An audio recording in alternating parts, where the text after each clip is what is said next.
Oh yes, I'm the great pretender. What you reaching for it for?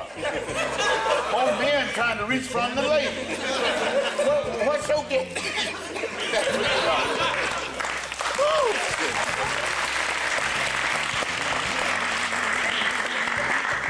Now, what am I supposed to sit up here and answer some questions? Yes. Sure. I'm ready. Grab a chair and a microphone. We got another picture getting ready to start. Don't act cheap when you come out of here.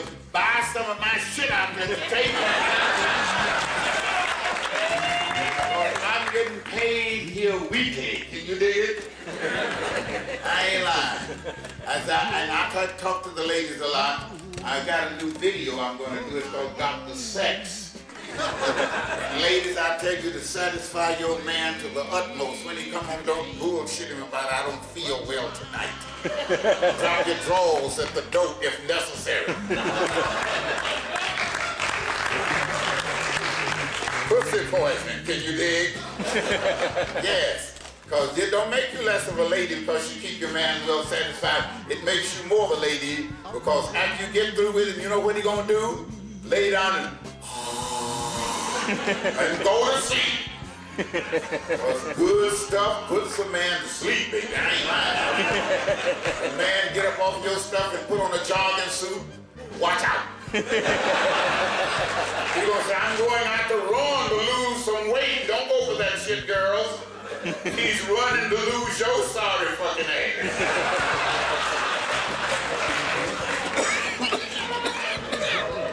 This is a great night for me, ladies and gentlemen. I'm so pleased.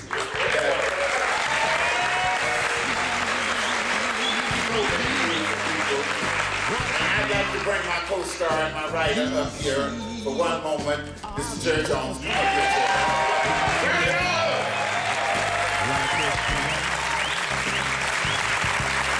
This man has been with me through my motion career.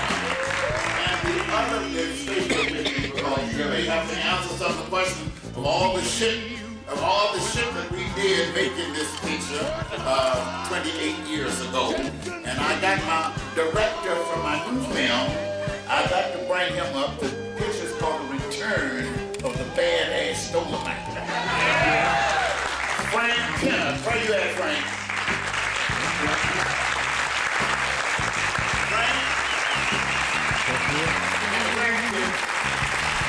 The new film that we get ready to take to Atlanta, Georgia. You gotta come down there with us. And I know Jerry's coming. You couldn't tie him in Los Angeles. So, ladies and gentlemen, we are filmmakers, and I think starting off with my first film, people made fun of me. This was really around this little money you made on your party record. Picture that ain't never get shown on here. And I'm a living witness to say you all are here tonight, 28 years later, to see the original Dolomite.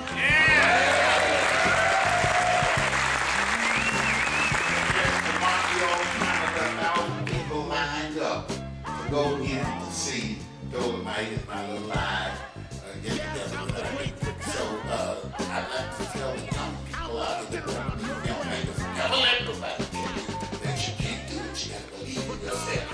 If you believe in yourself and put your thing together, somehow, someday, your day will rise.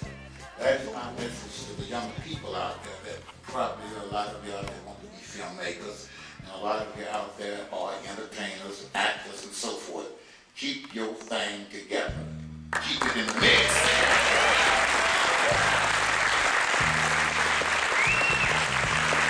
Questions, please. We only have a short time, but the next picture has got to come on. But I want you all to stop by my booth. They got me out in the lobby. I was way outside. That lobby next crowd is right here. So I'm going to answer. Yes. Where was this film made? Where was it shot? And will we be able to see the return of the Badass Dolomite? Yes, you will. I'm a living witness to tell you, you will be able to see it here in Los Angeles. This film was shot in Los Angeles on location at the Total Experience nightclub and the inside scenes were done in my apartment. I had a fabulous apartment at that time. It was 9 rooms and decorated. Y'all saw something on the screen, set decoration. Yeah. The lady that released my film for me told me, Rudy, since you're the star, never put your name on the screen. I said, well, I didn't. I did all the decoration. I decorated my home, and I used it for all the sets and the things. Didn't have to pay nobody to shoot nowhere, because I shot all right there. With the exception of a few other little places that people give me. And I tell you, y'all probably ask me about this later on. I'm going to let that go right there, but it was shot at the Total Experience nightclub here, along with the main location in my home, the old Dunbar Historical Hotel here in Los Angeles. Where was the Total Experience nightclub? It's on Crenshaw Boulevard. And Rudy and Jerry, I wonder if you could both just talk a little bit, well, Rudy first, about how you created the character of Dolomite, because it began on stage. Let me tell you, this is a story that I must tell you how I created Dolomite. I worked in Dolphins of Hollywood record store.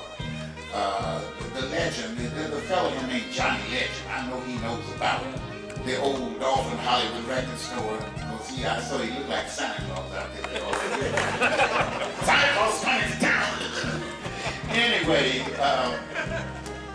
the character was created by a wino that used to come in the store. He had all of his teeth knocked out. He was a bully and fought and tried to fight people and knocked every tooth he had in his head up. He'd come in there, Rudy, I got to have me some soup. I got to have me some sausage. I said, we go tell the story Dolomite, and I'm going to get you some food. You tell it in the middle of the store, there's people, in there buying records. Dolphin people in there, they fell out after that. So I said, I recorded this, do this like a professional. What would happen? I recorded Dolomite to the record, and the rest is history.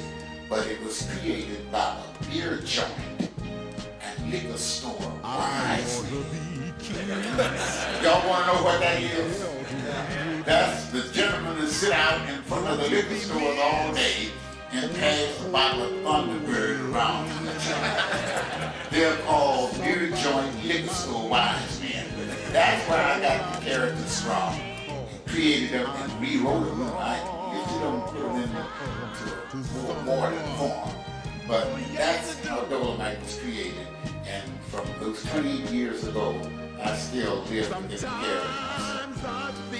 Jerry, when did you hook up and how did you actually turn the character of Dolomite into the script for the film we just saw? Well, a good friend of ours has been doing the same for the last 2 years, and we saw it together most of the time. So Miss Jean Marie was the name, she's passed on. And she asked me one day, she said, "You're a writer." And I was wondering if you'd be interested in writing something for a friend of mine. So we're writing the film. I said, "What's the title of it?" She says, "Dolomite." I said, "What the hell is that?" She said, "Have you ever heard of the Dolomite record?" I said, "No, I haven't."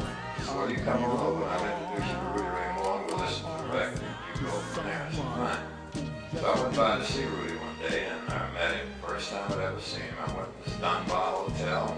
Like he said, man, he had about 9 rooms in there. So I said, "Gee whiz, who is this guy?"